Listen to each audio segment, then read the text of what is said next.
Should work. All right. Well, hello everyone, and welcome to a Near Northside Complete Communities virtual meeting. I'm Devontae Caldwell with the Houston Planning and Development Department, and I serve as lead planner for the Near Northside Complete Communities. And the purpose of this evening meeting is to provide you a progress report on the implementation for the Near Northside Action Plan. And there will also be a presentation on the Houston Financial Empowerment Centers. And just before I go into how to use Teams, are there any elected officials and representatives with us tonight?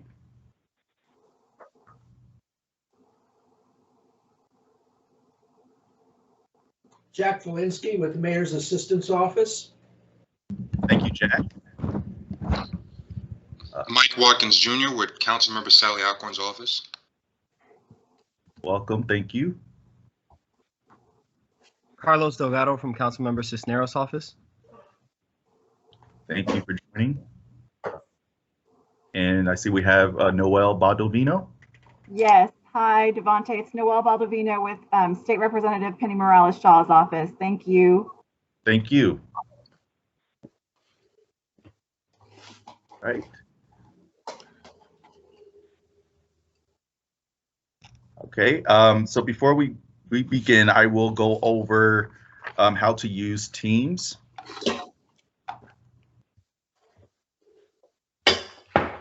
So there is a chat feature that you can use throughout this meeting if you have any questions or comments, and it will appear at the bottom of your screen. Click on the word bubble icon and the meeting chat window will appear to your right. And then please remember to stay on mute unless if you wish to speak. If you are connecting through the phone, please mute or unmute yourself by pressing *6. And we recommend that you use only one device to limit any audio interference. And then there's also the raise hand feature that you can use if you wish to speak within a discussion. Once we're open up the floor, if you have any questions after these presentations, you can use the raise your hand feature. There should be a small hand icon that appears near your name or on the bar, and then you can click on it once again to lower your hand. And by the end of this meeting, please make sure to hang up on all your logged in devices. To quickly go over the agenda, there will be the Complete Communities Progress Report provided by Krista Stoneham, who is the Division Manager of the Mayor's Office of Complete Communities. That will be followed by a presentation on the Houston Financial Empowerment Center by Program Manager Sandra Emery. And then I will speak on a couple of announcements, such as an upcoming design workshop by the American Architecture Institutes. And then I will introduce to a new online engagement platform called Let's Talk Houston. And then that will follow with any questions or answers. And then I will outline the next steps in this process. So now I will hand this over to Krista Stoneham, who will give you the progress report.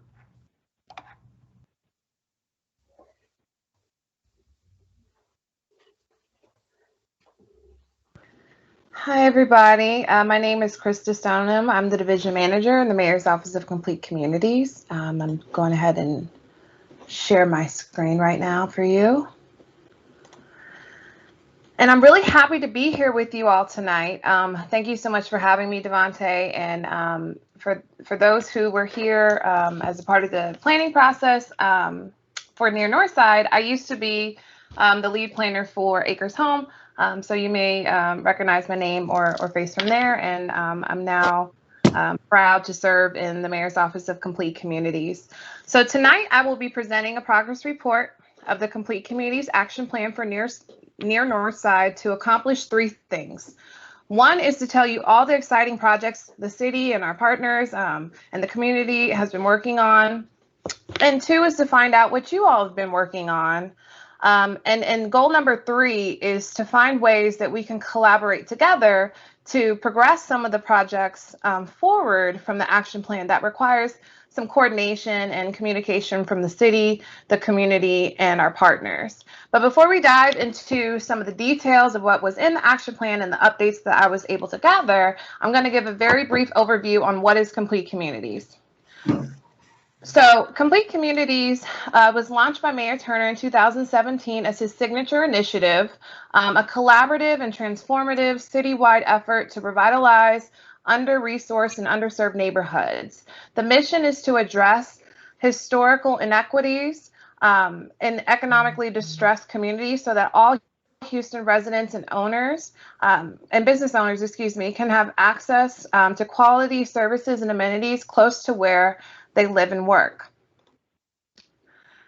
Here you'll see a map of the Complete Communities areas. In 2017, the pilot round of Complete Communities which were announced, which were Acres Home, Gulfton, near Northside, 2nd Ward, and 3rd Ward, which are shown in light blue on your screen.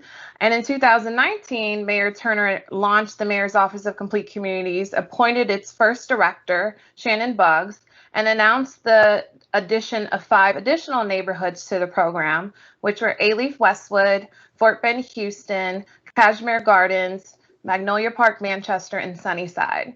So cumulatively across the 10 communities, it's about 1 in 6 Houstonians that live in the Complete Communities, and about 10% of Houston's land are in these areas.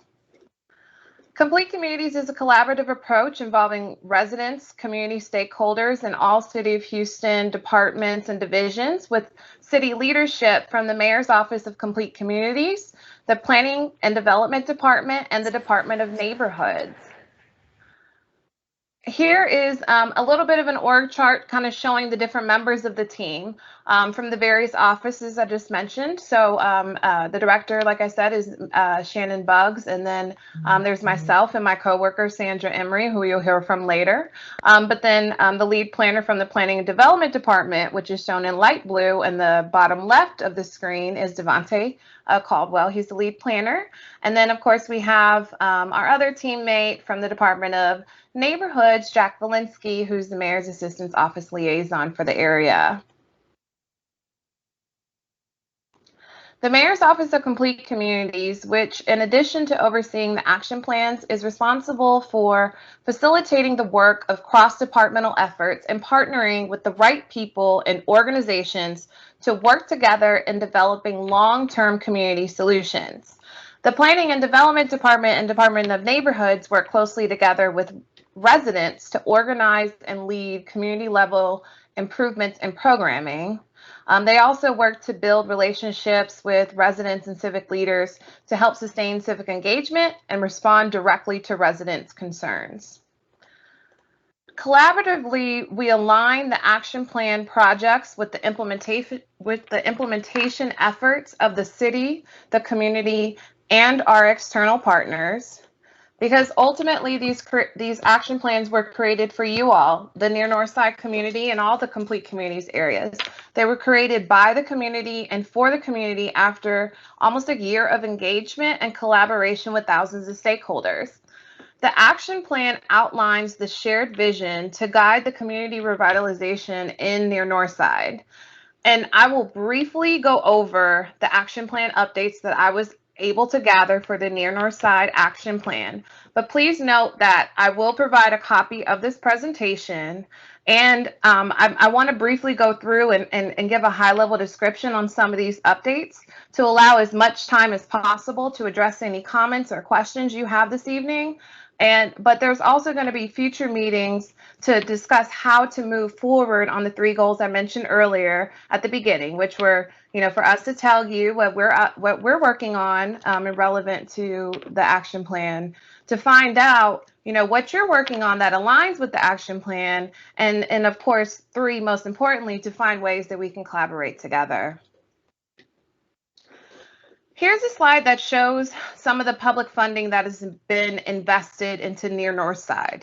Ultimately, the city is committed to giving our time and funds to directly improve the community. Thus far, I've been able to track over $28 million that has been spent in Near Northside since the kickoff of the initiative in April of 2017.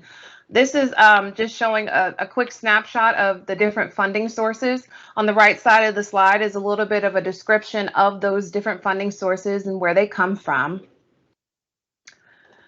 And the next slide is a little bit more of a detailed report to show the specific projects that were funded by those funding sources. So for example, in the Housing and Community Development Department, they're responsible for overseeing what's called CDBG funds. That stands for Community Development Block Grant, which is a federal program under HUD. And they use some of those funds to fund different housing projects, but then depending on the programs, they also may potentially use those funds for home repair or like down payment assistance. I do also want to note, Councilmember Cisneros' office did provide us a report saying that they have allocated over $120,000 for illegal dumping and for some of the safety projects. I just wasn't able to include it in the presentation at this time, but thank you so much for showing your level of an investment into this community as well. So now I'm gonna get into the fun part, which is the actual action plan updates that I have. There's a little over 70 projects in the action plan for Near Northside that was identified by the community. I've been able to track updates for maybe a little over half. Here on this slide, you'll see the different focus areas that came from the action plan. And I gave a small progress bar to visually show what I've been able to track in terms of progress on the different focus areas. But I do want to also just take note and acknowledge that there may be some updates that we're just not aware of, which is why, you know, we wanted to have this meeting so we could show the comprehensive approach of everyone working together on these action plans. In terms of the updates, I'm going to go over each of them very briefly in terms of the focus area. But at the bottom of the screen, you'll see a small legend that shows some of the symbols of what progress looks like visually on these slides. So the play symbol, which is the first one, is showing kind of what's in progress or what was ongoing. The pause symbol is reflecting some of the projects that may, you know, had to press pause on, or we just don't have updates on them. And then the last three symbols came directly from the action plan to determine, well, to visually show what the priorities were according to the communities. So the circle that is a white circle means it's a low priority. The medium priority is shown as a half and half circle. And high priority is shown as fully filled in. And this came directly from the Near Northside action plan. But I want to also note that some of the updates that I have been directly impacted by COVID-19. And they're going to be shown as this red cross that you'll see at the bottom of your screen. So for example, the health department was reassigned after COVID-19 to help respond to some of the recovery and just testing needs for the pandemic. And so far, there's been over 16,000 people that have been tested in Near Northside. Another example is, as a result of COVID-19, a health equity response task force was initiated. That's also referred to as HER, to help with some of the needs directly impacting the residents, such as, you know, food drives, mask distribution, hand sanitizer, etc. So now I'm going to go directly into each of the focus areas. So civic engagement.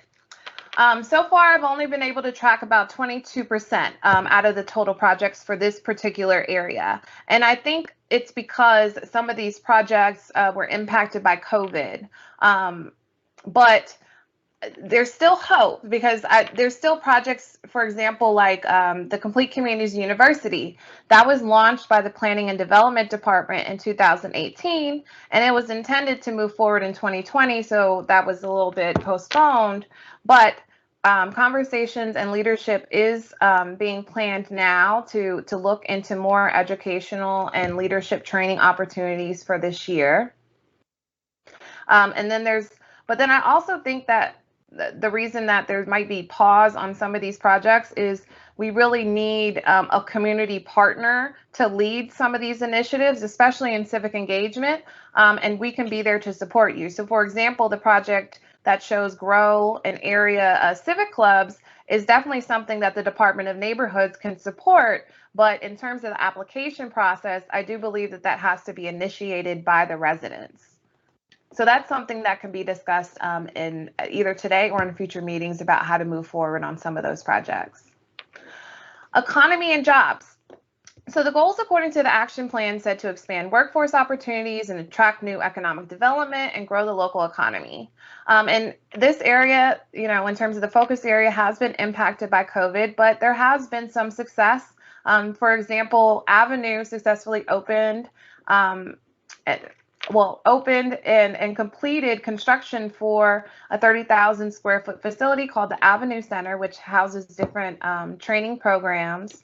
And also programs such as Hire Houston Youth was able to shift and still provide summer opportunities for youth ages 16 to 24. The job board just opened last Monday, and positions will be available in the public, private, and nonprofit sector for various summer opportunities. Another accomplishment is recently the Housing and Community Development opened the Harvey Economic Development Program to support small businesses. But I also noticed that there may be projects such as the Near Northside Neighborhood Guide that I think needs to work in partnership with some of the community partners, maybe you know, the Chamber of Commerce or the Management District, so we can work collaboratively to move forward on those type of projects. But I also heard that there may be something that's underway or has already been created that might be the solution to this project. So those are the opportunities that we're looking to discuss with you. Education. Absolutely, this one has been impacted by COVID as all schools had to transition to remote online learning. But there has been progress in some of the projects. So for example, at Marshall Middle School, they received a donation from Comcast for $25,000 to purchase 18 laptops and software for the students. There probably needs to be some more coordination with some of the wraparound specialists and on how they have shifted on their programming directly in the schools. But in terms of education, I was able to track some of the updates, but I need to work with you all and the neighborhood partners in order to look into some of these other projects that I did not have updates for. Health.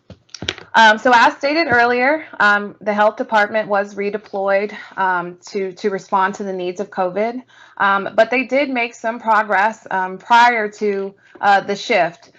So they were able to create different vegetable gardens and host education classes throughout the community.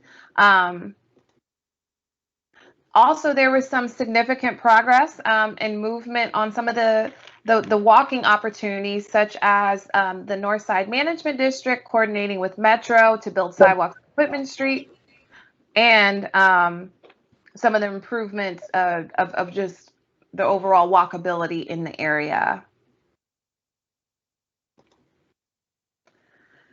So the goals for housing were to renovate existing housing, build new housing, and grow and secure home ownership according to the action plan. And I do believe that we made some good progress in some of those projects. So the Housing and Community Development Department and the Harris County Area Agency on Aging was able to make some good progress with some home repair programs that took place in Near Northside. And the Health Department has remediated over 500 homes that had lead in their homes. Also, the Housing Department funded about 3 multifamily projects using CDBG funds and different funding sources in the Near Northside area. And at this time, I'm going to defer to the Housing and Development Department, who has graciously joined us this evening to provide a brief update about a potential acquisition and development on Burnett Street.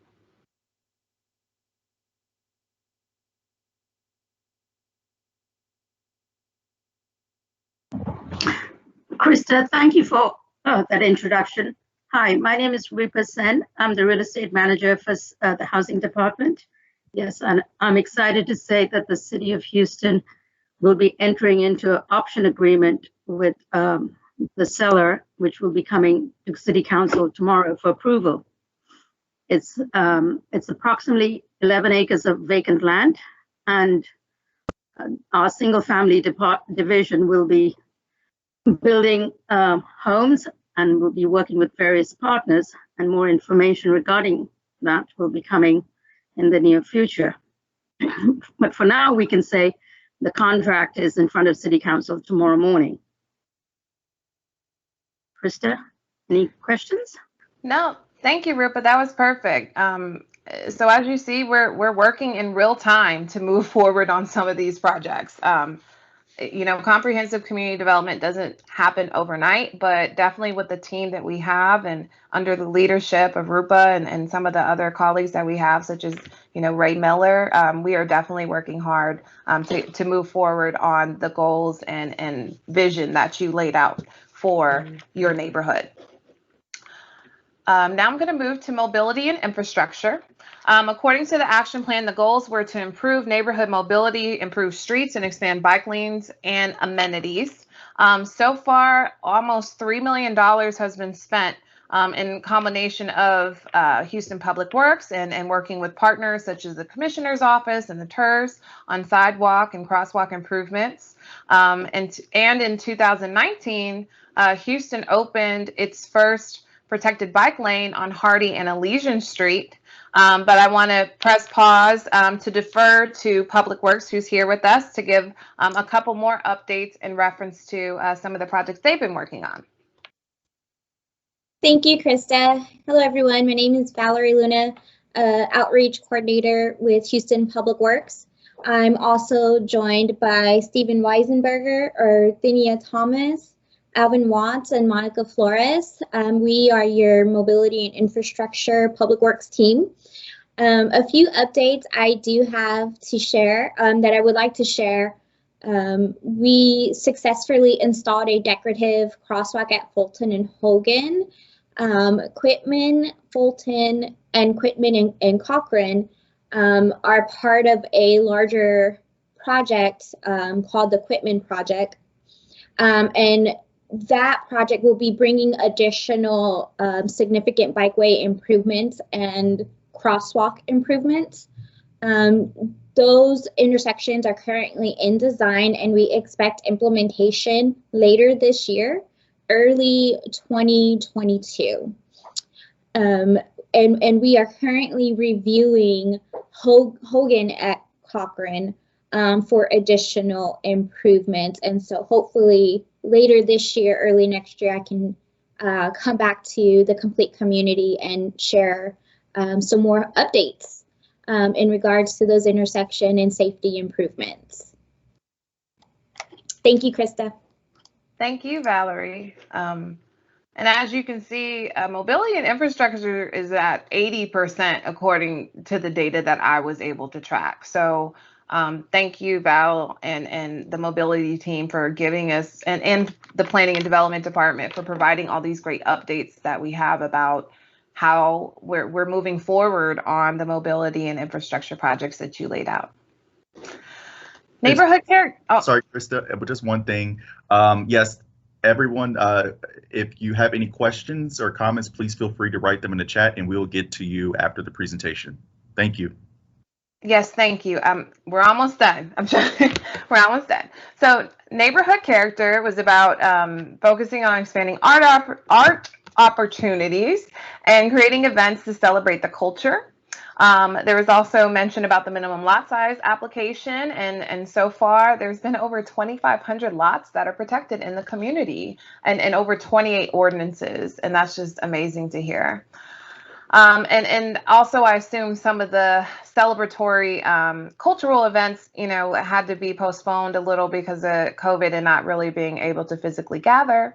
But in 2020, the Houston Cares About Music program was launched by the Mayor's Office of Cultural Affairs to provide support to musicians.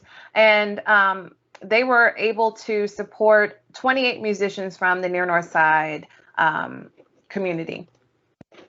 Parks and community amenities was about developing new parks and green spaces in addition to expanding and improving on existing parks. And so far, I think we have good progress on these projects. The Butterfly park that was created in partnership with the Parks Department, Councilmember Cisneros' office, and the Greater Northside Management District broke ground and opened since the action plan was adopted by City Council. And there's also been updates at Castillo Park and Earl Henderson Park. Well, excuse me, Earl Henderson is coming. They're not all the way complete, but definitely that's underway right now. And the last focus area is about safety. And according to the action plan, it touched on building a stronger partnership with the law enforcement and HPD, providing a safe environment for pets, and creating safe environments for residents. And according to the data that we have, we're basically almost halfway there. So for example, under understand and address human trafficking, in 2020, the mayor's office created a new division called the Mayor's Office of Human Trafficking and Domestic Violence. And they're a resource for individuals to learn about human trafficking and to find out what they can do to get involved. And definitely that's something that we can help to facilitate if that's something that someone would like to directly talk to them about. But then there also is some progress from HPD. So for example, HPD has transitioned their PIP program online and has expressed interest in learning more about the Safe Walk Home program after reading the action plan. They're definitely looking for opportunities to work with the community, and in addition to all of our departments, such as ARA, which stands for Administrative and Regulatory Affairs, who works with BARC, to work with the community on awareness of the different programs, such as this one that talks about the educational campaign for healthy pets. So in summary, I'm not expecting you to remember everything that was discussed today. I really just wanted to give a high-level interview so we can have more opportunity for discussion. Definitely you will have a copy of this presentation, but I will stop sharing my screen now so we can go ahead and answer any questions that you may have.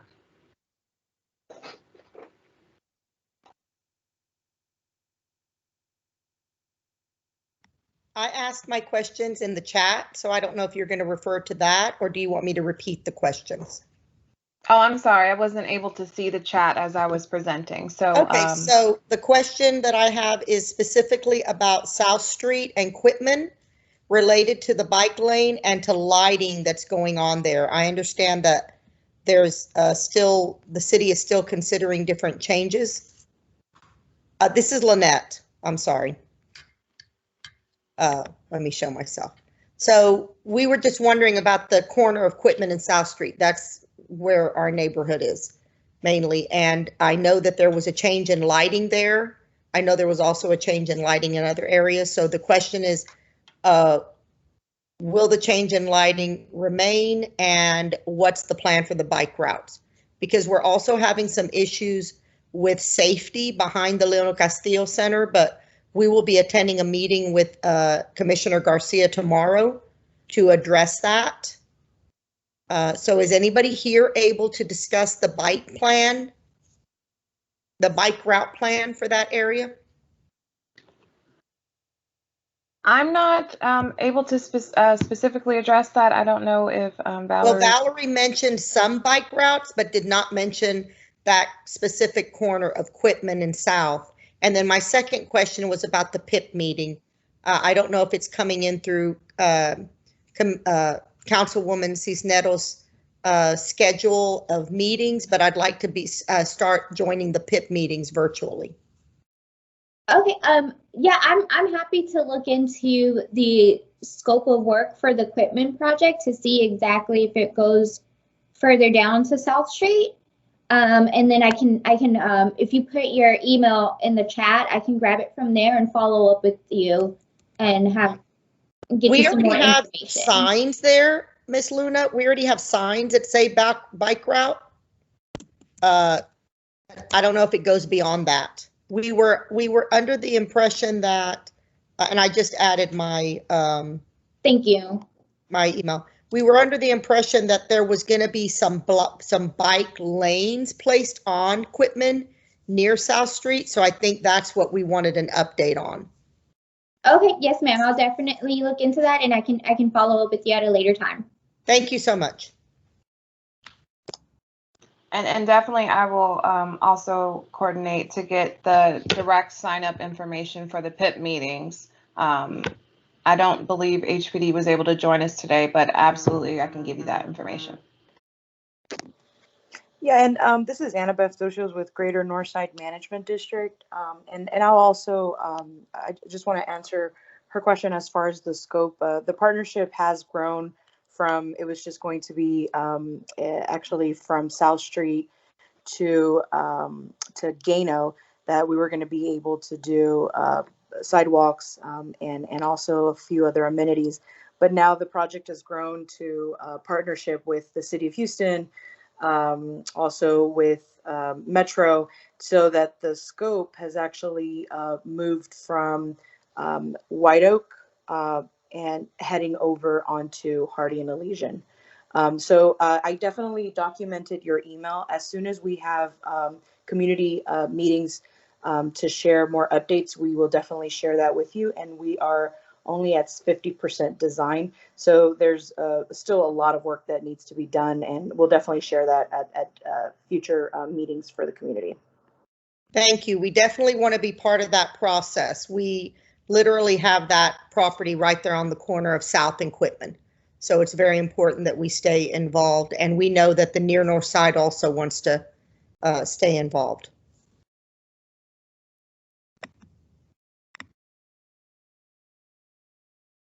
We have some questions in the chat.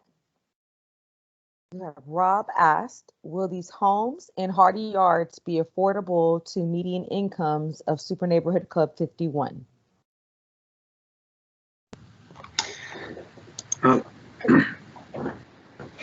So no, hi. Oh, hey, Robel, go ahead. Okay. So these this development is going to be 51% affordable at minimum, and is going to target 80% AMI or below.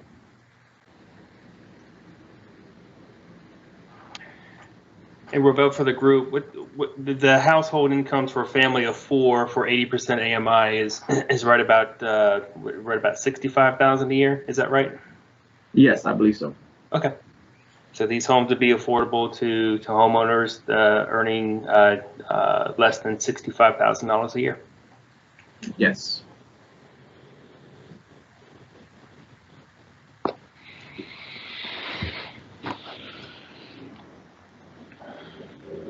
Sasha, was there someone else in the chat, or? Yes, or there are many questions in the chat, but I see Councilmember Cisneros has logged on.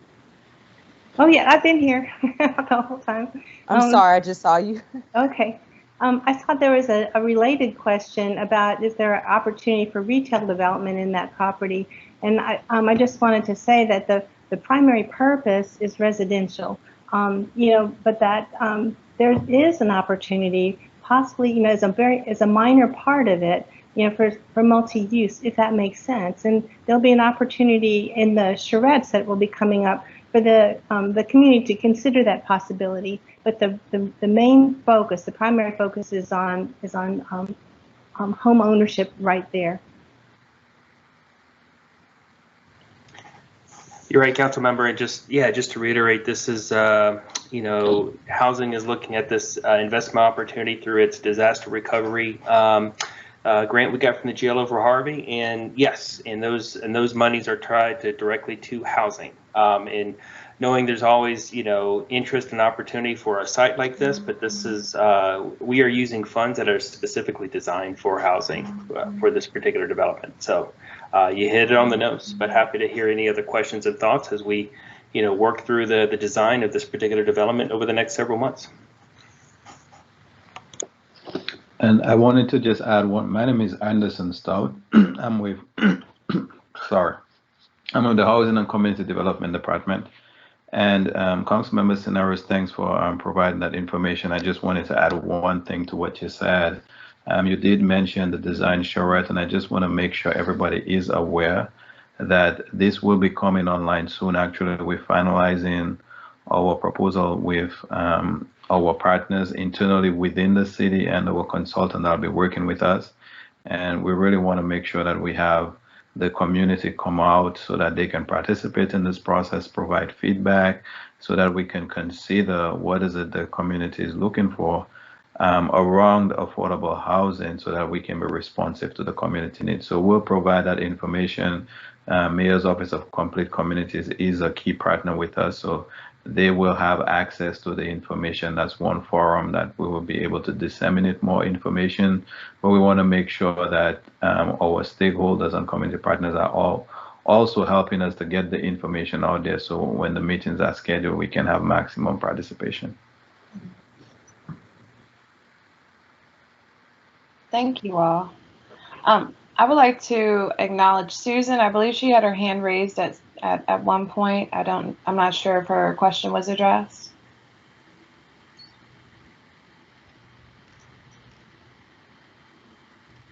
Hi, I'm Susan Graham, and I just wanted to know, a lot of the residents in New Northside are at income levels much lower than 80% AMI. So I wanted to know if there was going to be reserved slots for people with 60, 40% AMI in the new development. And that was, I put it in the chat, so I lowered my hand. Thank you.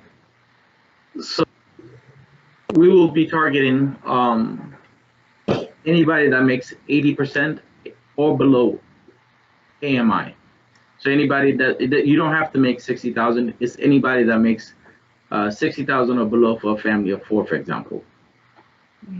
So we'll have opportunities for them to get into homes that are affordable for that range.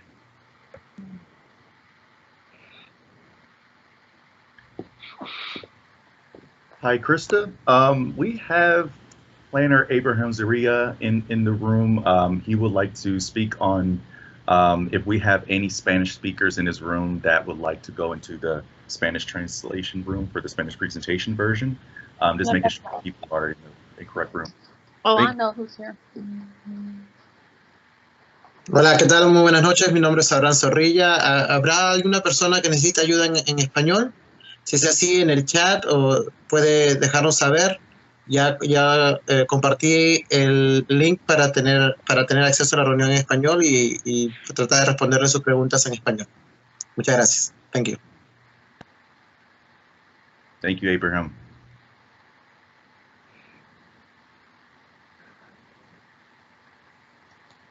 We have more questions in the chat. Yes, starting with Lynette. Actually, yeah, I see Lynette. I've already gotten those questions answered. Okay, thank you, Lynette. How about Joe? Is there a plan to improve the walkability on Main?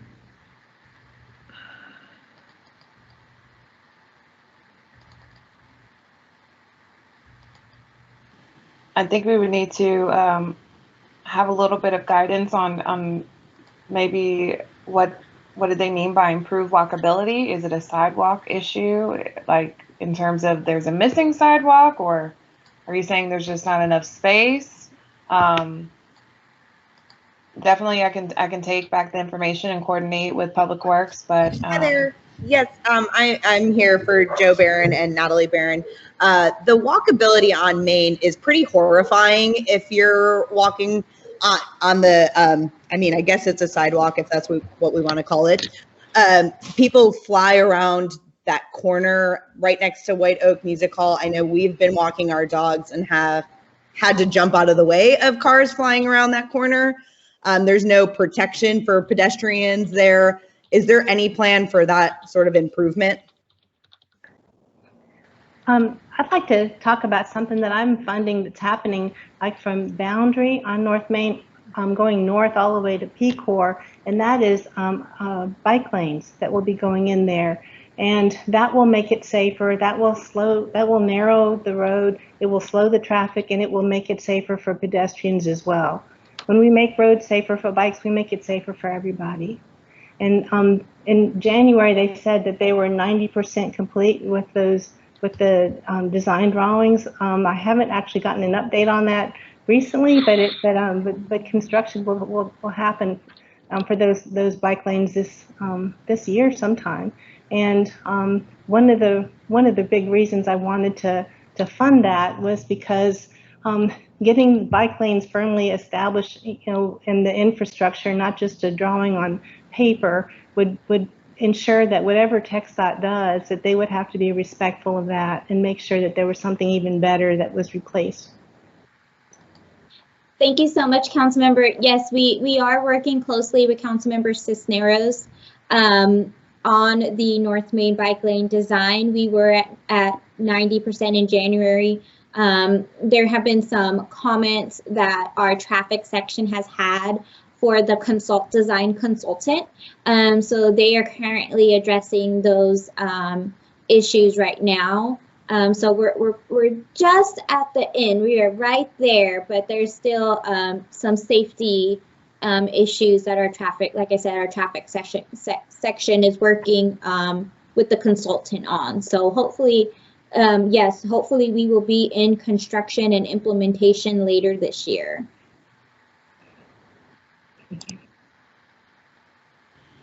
Thank you both. I want to acknowledge Lynette's question about any information about the Salvation Army building. I'm not aware of any future plans. Definitely happy to help facilitate, but I do not have any updates about that. Okay, thank you. I see someone has their hand raised. Randy? Yes. Super Neighborhood 51's meeting last month, there were several questions, and there was just a brief blurb just a few minutes ago about that, about what is planned for Hardy Yards.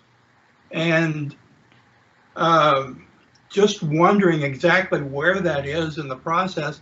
I heard it's going to be presented to council tomorrow, and yet a month ago there was no knowledge from anyone at that meeting that was passed on. And so I'm just wondering where that project is. And I'm hearing the man say, 51% and all of those good things. And we love to hear those things, but we'd love to hear them maybe sooner than the day before, if that's actually the case. Is tomorrow the actual vote on whether this goes forward? Tomorrow is the vote to purchase the land, but it's not designed yet, and that's what the reference was about. The charrettes that the community will participate in. But the goal all along for that has been that would be a place for people to live, and so this will be affordable housing that people can actually own.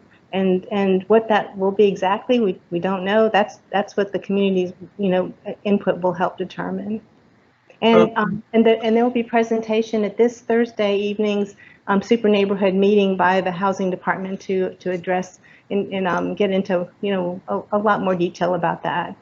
Ray, I don't know if you want to say any more about that right now, but that's what I know.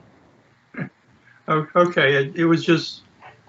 I thought, okay, they're going to vote on it tomorrow, whether what's being built, but no, we're no. Yeah, on the land being available. Yeah, Randy, real quick here too. I'll provide some just preliminary information here for the group, and I'm going to let the folks in our single family group provide a little more detail. But I just want to be really clear what's going to happen tomorrow. The housing department is putting up an ordinance in front of city council to recommend a purchase option agreement. Now, once the city council does approve it, we don't necessarily buy it the next day. we enter what's called the due diligence period, where we're going to do environmental searches. We're going to, do site assessments. We're going to do the due diligence to see if this is ready and willing to buy. So I just want to make it very clear what's happening, tomorrow during the council vote. And during that time, while we're doing the due diligence and assessments, and again, if it doesn't meet our standards, we back out of the contract and we walk away, and no harm, no foul. But during this time is what we talked about, doing the engagement and public engagement about what's going to be there on the site. So I'll let either Robel or Anderson talk a little bit more about what some preliminary ideas or plans, or at least what we do from a programmatic standpoint with these DR17 funds. I just wanted to be real clear about what's happening tomorrow. We're putting an item to recommend a purchase option agreement that only starts this process. And so, Robel, Anderson, I don't know if you have any other details. No, Ray, thank you so much for stepping in. I think you've done an excellent job just summarizing exactly where we are. And I think the most important thing is, number one, we do not at this present time have site control. We are requesting the option to get City Council approval so we can pursue obtaining site control. And in the interim, we want to make sure that we are maximizing our time concurrently while we will be under what we consider our due diligence period, which is where we determine whether or not the site is suitable for building single-family affordable units. While that exercise is ongoing, we want to start engaging the community to find out from the community what are their feedback and comments related to the types of housing that can be proposed for the site. So essentially, that's where we are in terms of process. And we are trying our best to engage the community as early as possible, even if we, at this point, do not have site control for that actual property.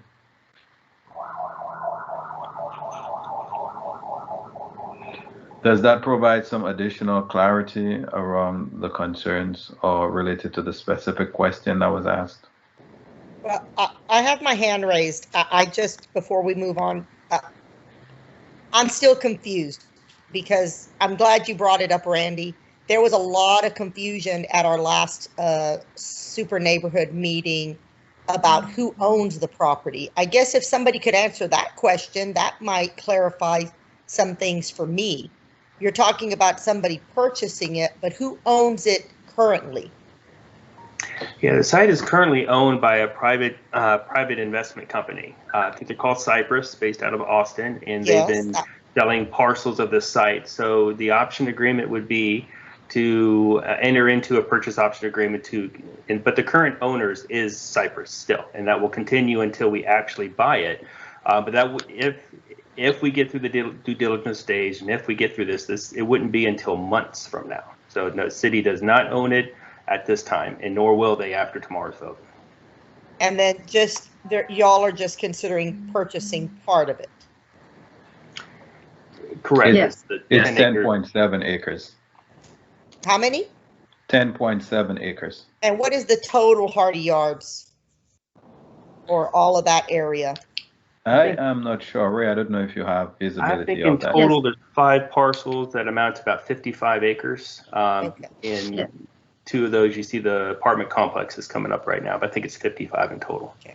And just to clarify, because we've been residents of the Northside since the 60s, that has all been cleaned up, and environmentally it is safe. What was there, Michael, back in the day? So that's what happened. Oh, sorry.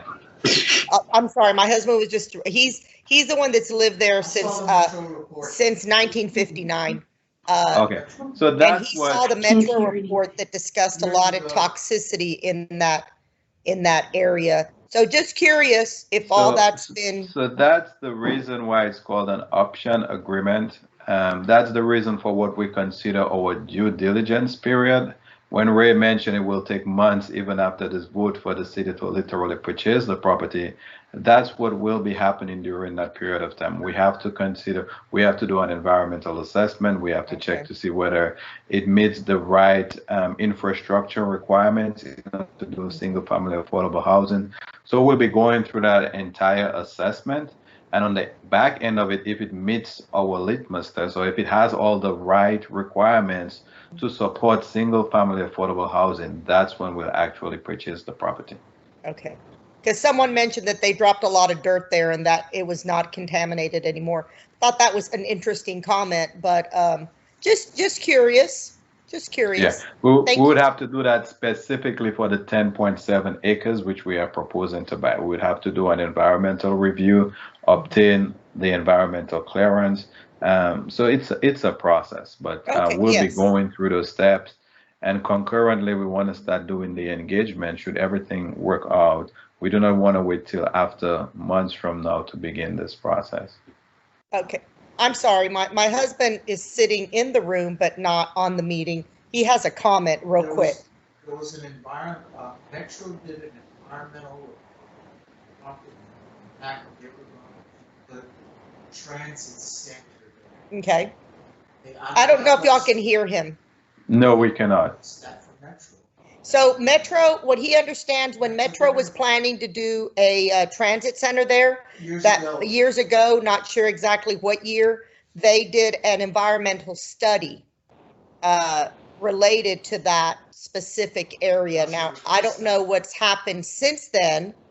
I'm not sure of the year, but you know, trying to save money here. Maybe Metro's already got that environmental study, but it may be too old. I don't know. Yeah, so unfortunately, number one, those sometimes have a time limit, and number two, depending on the funding that's being used, specifically the funding requires that we provide proof of environmental clearance. And so in order for us to be able to leverage or obtain the funds we would use for the development, we would have to go through that exercise. Correct. Okay, thank you for clarification. I appreciate it. And Randy, thank you for being on it, man. You caught that. I was focused on bike routes. And we appreciate your husband, even if he's not on the camera, still participating as well. Well, he's doing taxes right now, so we're multitasking in our home, and that's what he needs to be doing. We understand. Thank you, Lynette. Thank you. Thank you for everyone for your questions, comments. We'll take like maybe one or two, and then we can move on to the Houston Financial Empowerment Center. There is one question from Mike.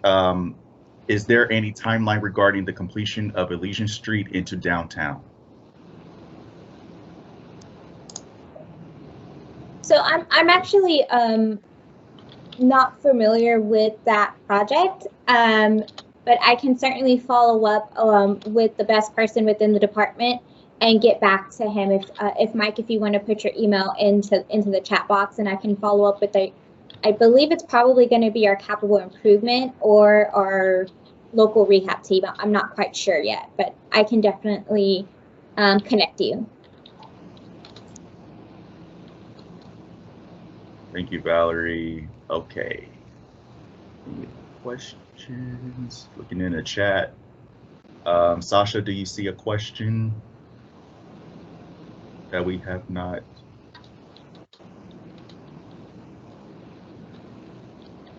No, I think they've all been addressed. Thank you, Sasha. Well, thank you, Krista, for the progress report. Now we can move into our next presentation. And feel free to continue to leave your comments. Your comments will be documented and noted after this meeting. So feel free to write in your contact information if you would like. Feel free to share that along with your question. Thank you. And we will now move on to the Houston Financial Empowerment Center's presentation by Sandra Emery. Sandra Emery, the program manager from the City of Houston. Take it away. Thank you. Thank you. Let me just get that up very quickly.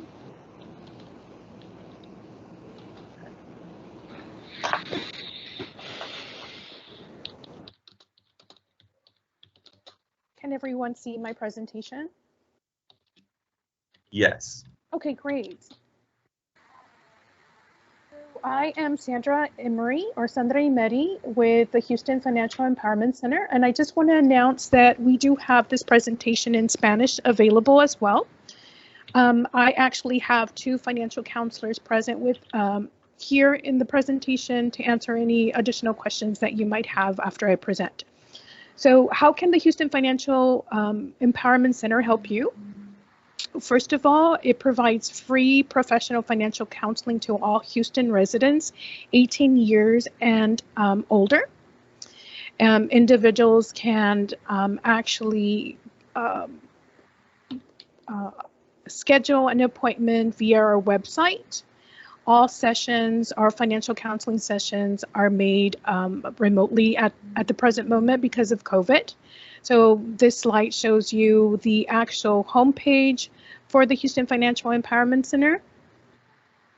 But just to give you some background, the Houston Financial Empowerment Center launched January of 2020. We celebrated 1 year.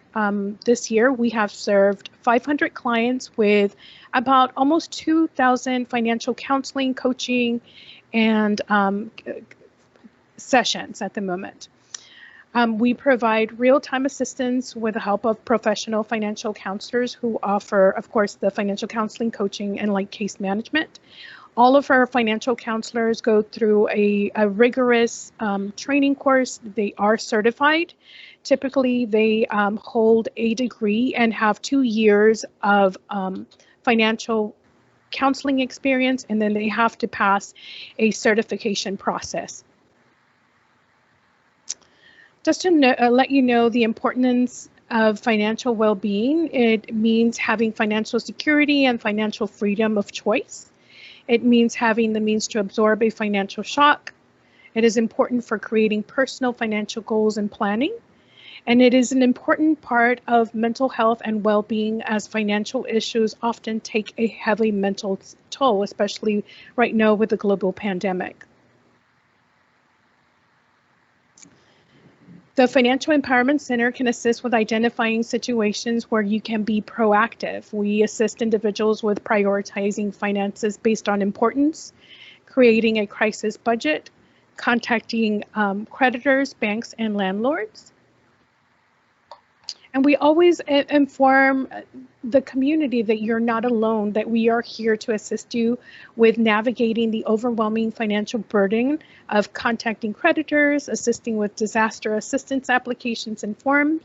Right now, the financial counselors are assisting with FEMA applications and with additional community disaster applications through the Alliance. We identify the circle of influence and measure of control, the who, what groups, organizations can provide assistance, and we also provide like case management. So for instance, if we're not able to assist you with something, we can provide you with information and referral to community services and programs. So what we specialize in is our 4 service plans, and these are the service plans that the individual can choose from. It can be 1 or 2 or multiple or all.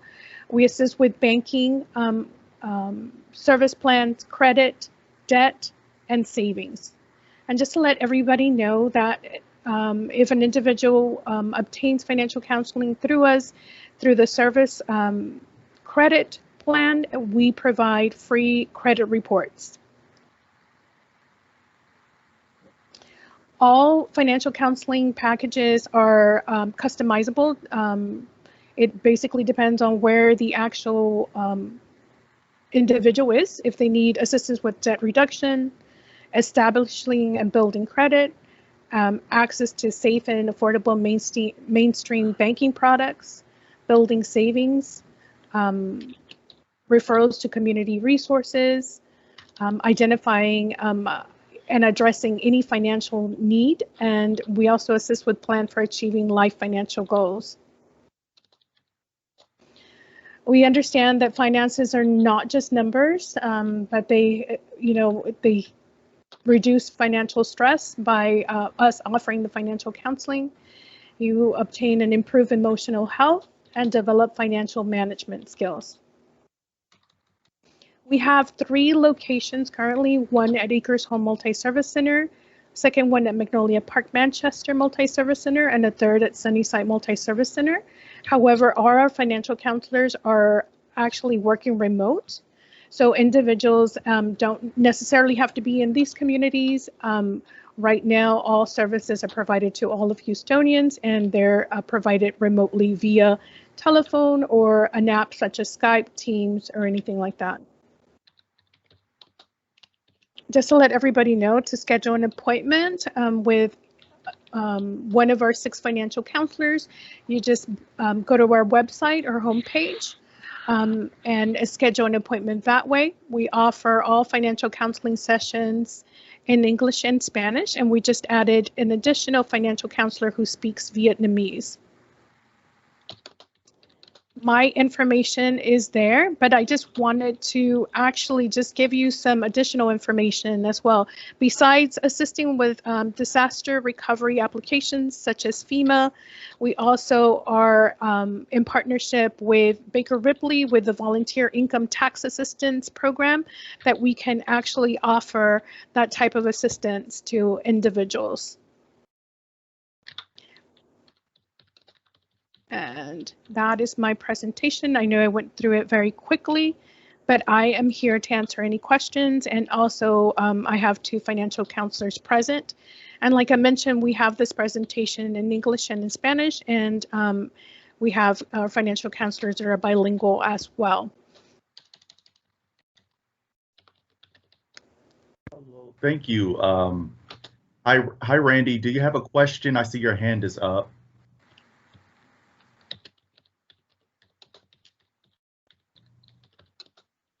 Okay. If you don't have a question, please lower your hand by pressing the hand icon once again. Thank you. But I do see a comment from Rob. How are these services different than the Financial Opportunity Center at Wesley Community Center? Well, our services are completely free of charge. As far as the FOC, they deal with more individuals that have established their credit. They assist with other. I'm trying to best explain this. So we assist with individuals that are needed immediate assistance with their finances. The FOC assist individuals with those that have established their credit, savings, and banking, and they're wanting to obtain housing, buy a house, things like that. We're able to do that as well. However, our services are more catered to individuals that are needing more immediate financial management with their finances. Can I, this is Jose, can I add a little to that? Sure. Okay, so my name is Jose Diaz. I am one of the financial counselors for the Houston Financial Empowerment Center.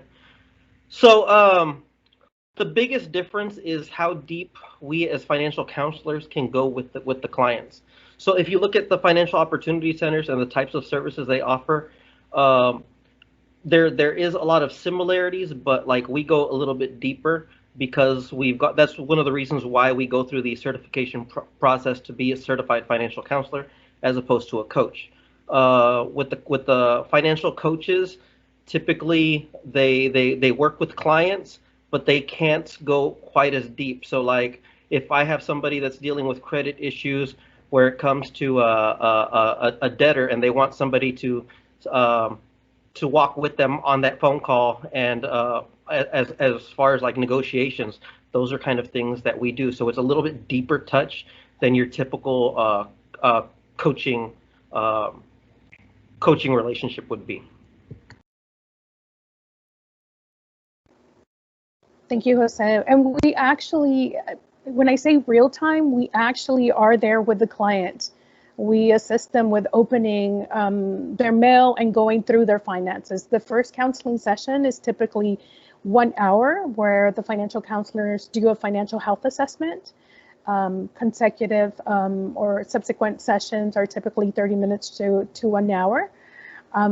This is a very holistic approach. The individual, basically, if they have short-term, long-term financial goals, then that determines the number of counseling sessions. Individuals can come to our program for maybe 2 or 3 sessions and meet their personal financial needs, and then come back in 3 or 6 months when they're needing additional financial assistance.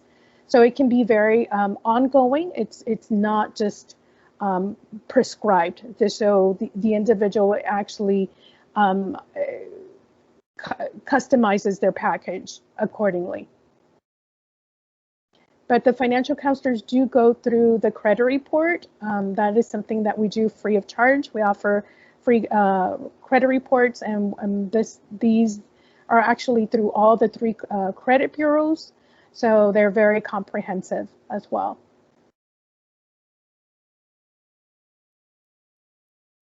Thank you. We have a question from in the chat. How do we get a near Northside multi-service center? A financial empowerment center? Is that the question? If I'm not sure who the comment is from, but if the person could explain their question more, provide more details so we can understand what you're asking. Because right now the financial empowerment centers can assist all Houstonians. However, we're always looking for opportunities to co-locate as soon as the city starts opening up. We are looking to other complete communities to expand. One of the ways that we're trying to do that is through co-locations, through such as the Houston Public Libraries or any other community centers. So we're always looking for opportunities. So that is available. So, hey everyone, it's Krista again. I was just saying, I think that they were asking how do they actually get a multi-service center in their community, I believe was the ask. And to be honest, I'm not exactly sure. That I would need to ask kind of a little bit more guidance on the process and analysis from GSD, which stands for General Services Division, and they manage City of Houston buildings. I'm assuming it's incorporated somehow into the CIP process, the capital improvement plan for the city, because that would be a facility. So I just wanted to acknowledge the question, but just say that I would need more coordination to give a more solid answer. Thank you. This is Rob. That was the question. You summarized it really well. There was a plan in the 70s in the Livable Center study to build a multi-service center near Irvington Park, Robertson Park. That of course never happened. And it might be better to co-locate services, especially with the county's Leno Community Center. As a client of Wesley's Financial Opportunity Center, they do 90% of the services that y'all just described. So if the city and the existing agencies are willing to work together, I think that's a good way forward. Thank you. I really appreciate you for further elaborating. Looking forward to looking into that. Thank you. Thank you. Any other questions? Devontae, this is Samantha from Wesley. Yes. Hi. Hi. I did want to clarify because Rob mentioned I'm going to turn off my video. I think I have connection issues. So the Financial Opportunity Center at Wesley does do most of the services that were just mentioned. I think our folks are trained and certified as coaches. And our financial coach is also a certified credit counselor, so she is able to do that work with folks around credit.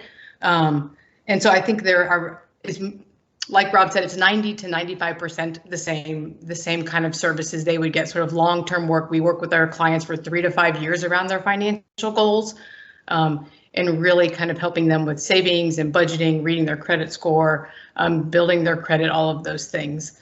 And so I just did want to clarify that.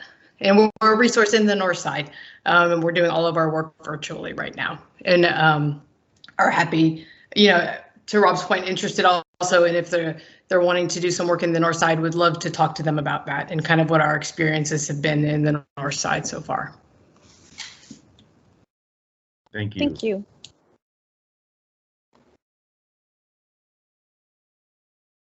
If no further questions, then we can cover a few announcements. Thank you, Sandra. Thank you. All right. Next on our agenda is to cover, there is an upcoming workshop. Let me turn back on my screen share.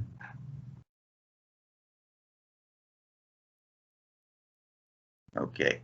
There is an upcoming designing workshop hosted by the American Institute of Architects. And I will have Krista Stoneham talk more about this upcoming event. Hello, everyone again.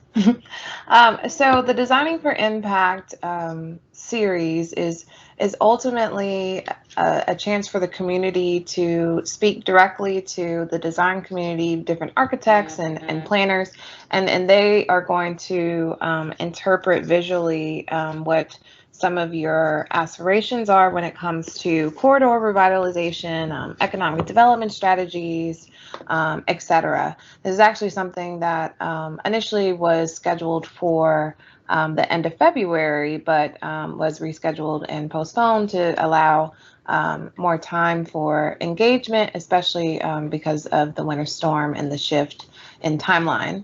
But ultimately, this is a series of meetings. Meeting 1 did take place earlier in February, and there's a recording of that meeting that explained what is, community-led design, what is a quote-unquote charrette or design workshop, like what does that look like?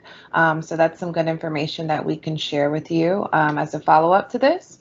But also, we're looking into potentially hosting another meeting to address any questions that you may have about this upcoming event. So we'll definitely get back to you about that.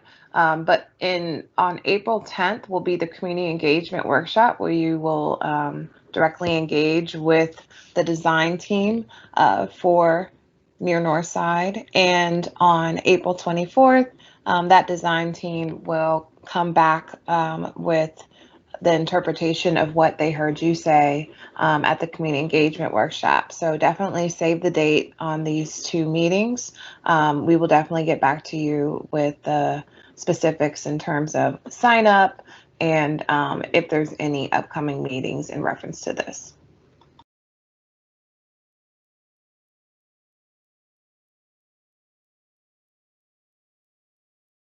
Thank you, Krista. I have a question from Carlos. Hi, Carlos. Will these workshops be bilingual? I have a group of Spanish speaker residents who are interested. Thank you. I appreciate you for that. Definitely, we are coordinating with the American Institute of Architects, and we're looking into translation right now so we can allow that opportunity. So yes.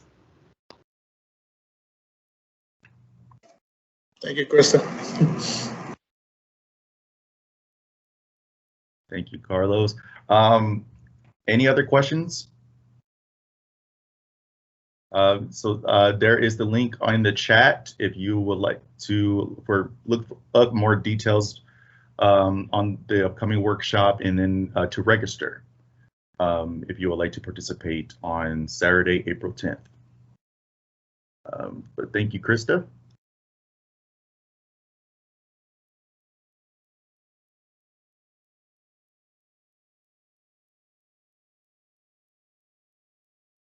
I would like to introduce and cover this website that I would encourage everyone to go to access meeting information and to take surveys. This is a new engagement platform that was created last year by the Planning and Development Department, and there are various initiatives that are on this site to collect feedback from the community and to hear more of your voices, and including your Northside Complete Communities that I will show in just a minute. But on this page, you will find 2 surveys that I would like for you to take. The first one is to let us know what areas of community work are you interested in. We would like to know which of the 9 categories in the action plan that that you are passionate about.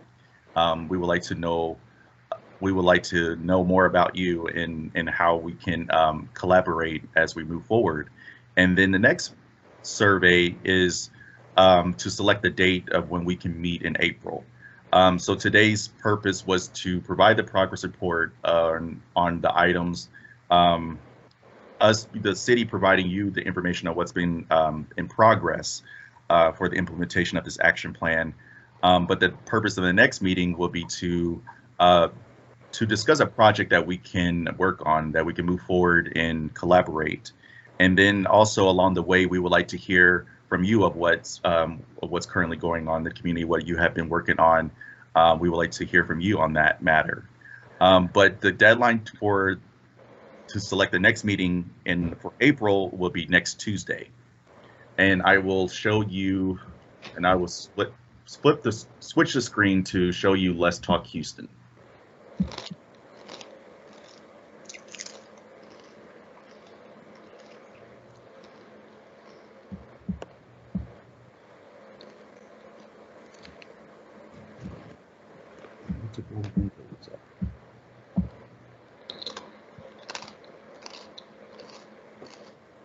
All right, can everyone see?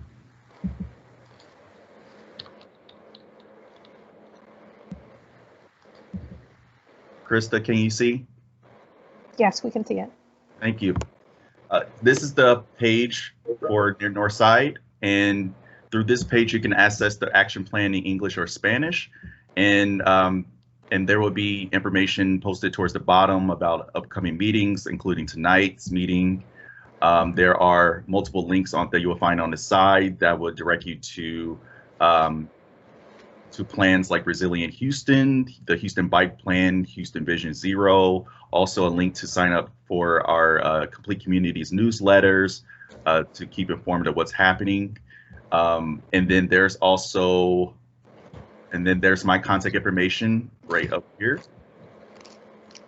And down here you will see tabs that may be created for particular matters, like whether there could be a forum that may be created at some point to gain feedback on a project or a program, depending on what's being discussed. But currently there are the 2 surveys that I ask you to fill out after this meeting.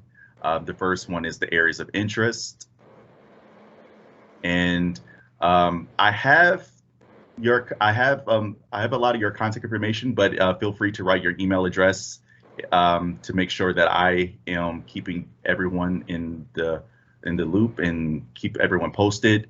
And there's a question for what areas of community work interest you. So there you can select all that apply, whether it's civic engagement, economy and jobs, or workforce development, education, park, safety, housing, health, and infrastructure, and neighborhood character. And then there is the second survey below to select the next meeting in April. And some potential dates are Thursday, April 15th at 6 p.m. and Tuesday, April 27th at 6 p.m. So we'll greatly appreciate their feedback.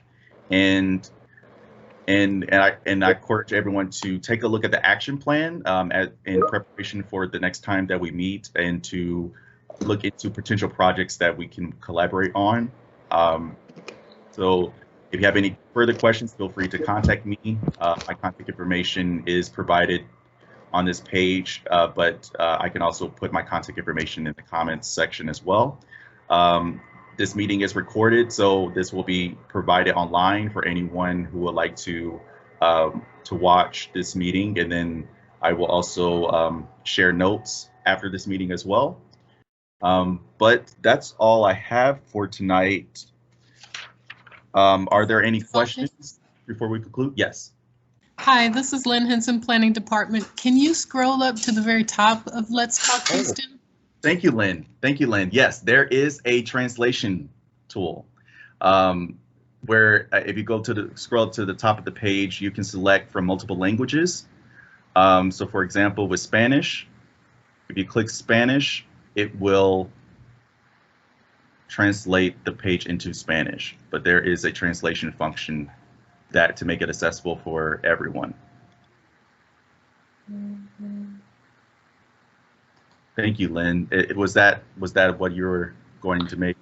Devontae, Yes. can I make a final comment before we close? Yes. So I know there was a question raised earlier, and I did not provide any feedback related to the AMI levels. I just want to flag, so for the, and I'm referring back to the homes, the single family affordable homes that's being considered for hard yards. So one option that we are factoring into our proposal is what we refer to as our Houston Community Land Trust option. And I just wanted to provide a little feedback or some information for the group related to that. And so what that option is, that allows homeowners to be able to be approved for homes at a much lower price point. And in that option, typically a 3-bedroom, 2-bath would probably cost somewhere around $75,000. And the reason that it costs that much is because we, the city or the Housing and Community Development Department, would put in subsidies of close to $100,000 or a little more than that in order to ensure that we can meet individuals who are at the lower end of the income strata. So wanting to flag that as a potential option that will be available with the single family affordable housing. And just to provide context, right now at the housing department, we have what we refer to as the new home development program. And in that program, we build new homes from ground up. And those homes can be sold in 2 options or through 2 different models. One is through the Houston Community Land Trust model, and one is just through our standard model where we provide up to $50,000 in subsidies. And of the 38 homes that we have completed so far, 29 of those homes went to Houston Community Land Trust home buyers. People are actually selecting that option against the other option because it allows individuals who typically in the past did not have the option to buy homes at this low level to actually get that opportunity right now. The only thing I want to flag related to that option so people are aware of it, in that model, you do not own the land, you actually own the improvement. The land is owned by the Houston Community Land Trust, and it leased back to the individual for a low fee. I think it's $10, but don't hold me to that, but I know it's a very small price monthly just to lease the land. But you do have full access to the property. It is, or you are able to utilize it for the entire time that you own that home. Until that individual situation, income situation changes and they are able to move on to some other type of affordable housing option or some other type of market rate option, then that home will be resold to somebody who qualify for the same requirements of the previous purchase. So just wanted to share that so individuals are aware that there will be opportunities for low income home and potential home buyers. Thank you.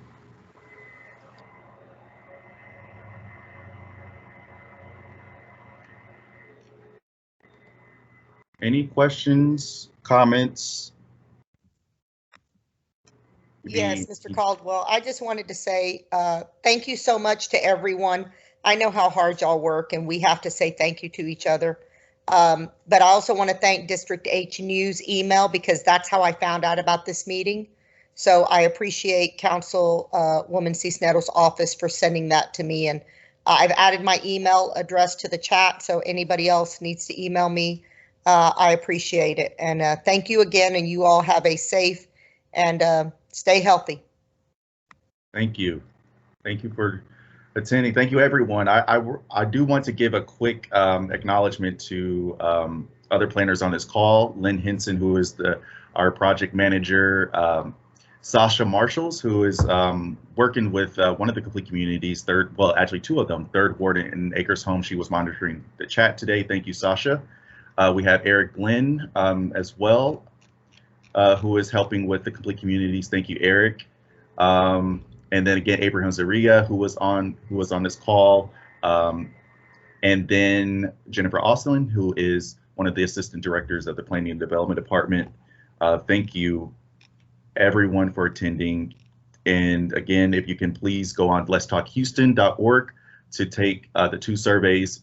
It'll be much appreciated, and I look forward to working with everyone this year and getting a project off ground. Is that link in the chat, Mr. Caldwell? The Let's Talk Houston, I can post it once more. Sure, thank you. Okay. I just posted the link in the chat, and then I'll make sure I have everyone's emails, and then you'll receive a follow-up email from me. And if you have any further questions, feel free to contact me. Thank you, everyone, and have a great evening. Thank you. Thank you.